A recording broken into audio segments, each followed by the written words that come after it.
Today on Just the Good Bits, we're making high-fiber oatmeal cookies. Now I know all of you are saying, oatmeal cookies are high fiber. What's so special about yours? Our oatmeal cookies have a much higher fiber content. Plus, we cut some of the sugar, although they will never have a claim to being low carb. They will have less sugar and less carb. So let's get started. I have my temperature set on my oven at 350 degrees. I have my pans ready. They're lined with parchment paper, and I have them doubled. I have to bake anything with flour in it double in my oven. You may not. Also, let me go over these ingredients. I have one, and there, the oven's set. I have 1 stick and 6 tablespoons of soft butter. I have here 3/4 cups of firmly packed brown sugar. I have a 1/4 cup of stevia in the raw and a 1/4 cup of pure cane sugar. I have 2 eggs in my, no, they're not yet. Here they are. Room temperature eggs go into my mixer, and you need 1 tablespoon of vanilla. You need 1/2, let me see, 1/2 cup of flaxseed meal, which the carbs are the exact same amount as the fiber, so there is no net carbs, which means the carbs in flaxseed, ground flaxseed meal, will not affect your blood sugar. So that has 0 carbs or 0 net carbs. I also have a 1/2 cup of almond meal. Almond meal has 6 carbs, 6 net carbs per 1/2 cup. And I have 1/2 cup of flour. You need 1.5 cups of flour total. I've just broke it up to, help lower the carb and the blood sugar impact. So I have a 1/2 cup of flour, and believe it or not, that 1/2 cup has 44 carbs for a 1/2 cup of flour. So I've saved a great deal by putting a 1/2 cup of flaxseed meal and a 1/2 cup of almond meal in my flours. I also have in here a 1/2 teaspoon of salt, and I have a teaspoon of baking soda and 1 teaspoon of cinnamon. And here I have 3 cups of, I just had enough too. This is old-fashioned rolled oats, and 1 cup of raisins, and I like Newman's Own organic. So let's get started. I'm just going to let my eggs mix up a bit, and then I'm going to turn it off. Mainly because of the stevia. We'll go everywhere. Just do it real low to start with, and then I'll turn it up. Alright, we just want it to mix.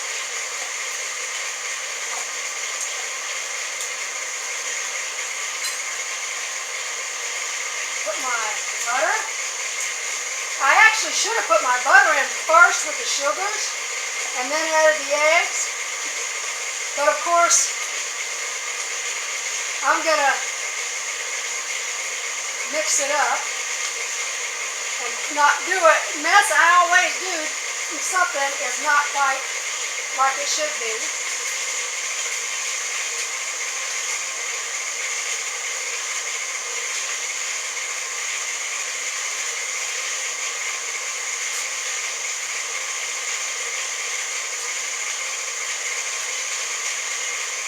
You know what? It's going to work just the same. I bet you want to bet.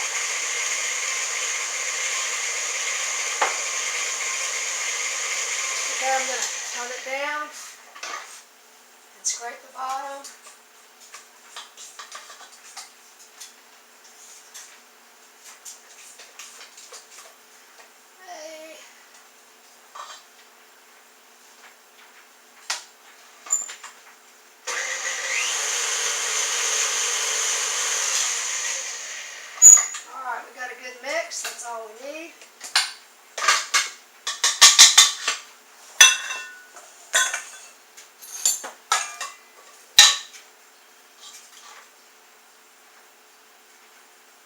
Get some of this off.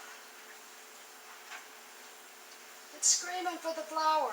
If you mix it up like I have here, and you get some curling, it looks like curd milk or something.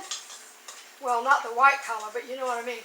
That's that'll be fine once you put the flour in. If that bothers you, just put a little flour in, mix it up, and voila, the curds go away. See? Now I'm going to add my flours.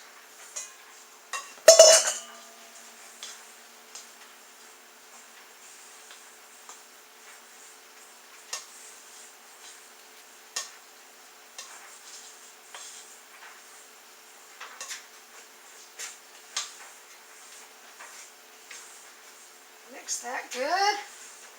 Should have got a little bigger spatula. It's a little bit stiff at this point. You can see it. Now I add this. And you know what? I did forget. You need a teaspoon of vanilla extract. I make my own vanilla extract, but I let it get too low before I add it. You know, you can get like 10, as many as you can. I've got, I think, about 15 vanilla pods in a bottle, and I just fill it up with alcohol, and I like vodka. You can use rum. Some people have used other types of brandy.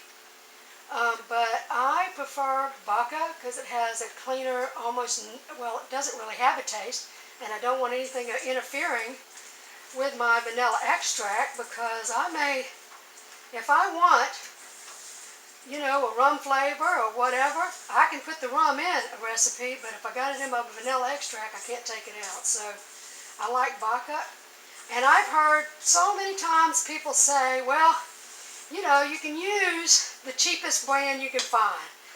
You know, what rock gut vodka or whatever they call it. But I kind of think get what you put in. So I use, you know, maybe not the highest brand, not Grey Goose, or I think it's Belvedere. But I use a better vodka because I want to ensure the best flavor possible. All right. Now, you can see this is a really nice cookie dough here. It didn't hurt at all that I mixed it up wrong, but normally you would put the butter and the sugars in, cream those, then add an egg one at a time. I have always done it that way, and why I messed it up this time, I do not know. But I did. Anyway, so I'm going to put them on the pan, sheet them up, and I'll show you when I get that done. And here they are. There's quite a few cookies here, and they will cook for about 10 to 15 minutes. It depends on your oven. Since I have these double pans, they'll take a little longer for me. And by the way, I will write the recipe down in case I've stumbled through it a bit and you aren't quite sure what it is. It'll be at the end of the video. So we'll be back for a tasting for Bob, and oh, will he be pleased. He does like a good oatmeal and raisin cookie, and this is the first time he'll have tasted it with my alteration, so to speak. Bye till then. Check this out. Jan's reduced carb, high fiber, oatmeal raisin cookie. Twice the fiber.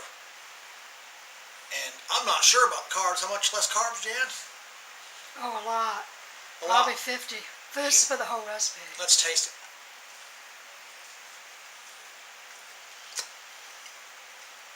It's really good. I like it.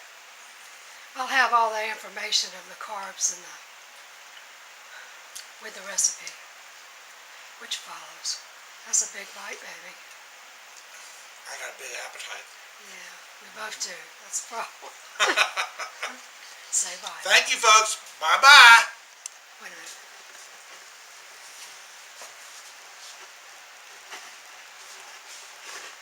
Get you Cookie's there. not going to last much longer. Okay, I'm going.